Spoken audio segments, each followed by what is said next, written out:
Imagine ancient India,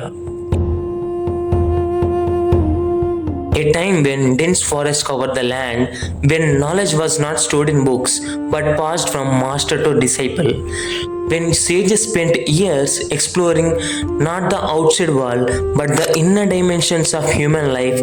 Among these great sages, there was one name that stood apart: Agastya Muni.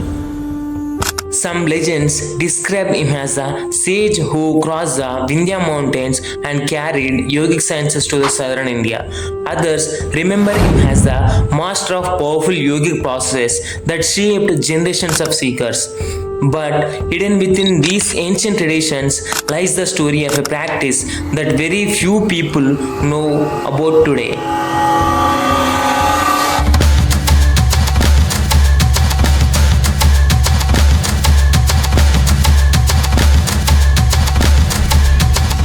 Now, here is what makes this fascinating.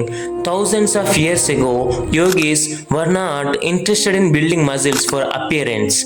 They were preparing themselves for something much bigger. Long hours of meditation, intense spiritual practice, and a life dedicated to explore human potential. But they discover something important: if the human body becomes a limitation, the journey inward becomes difficult. So the sages developed methods to make the body strong, flexible, agile, and absolutely reliable. Among these methods was Angamardana. The very word means mastery over limbs and body.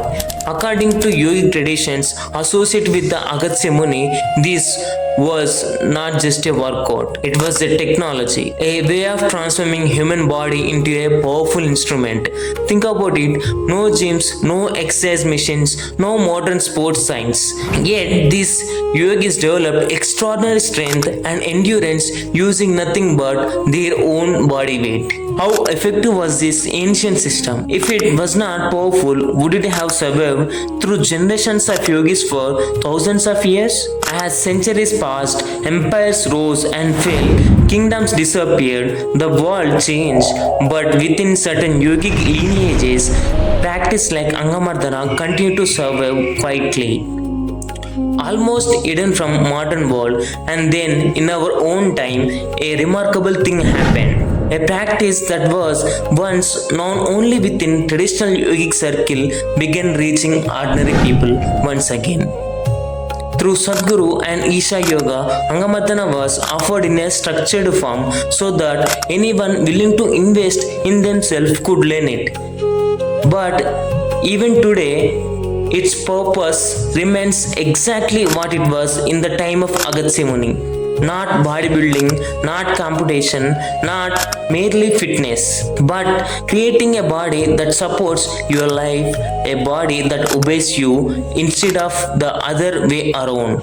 And perhaps that is why, after all these centuries, the story of Angamardana is still being told.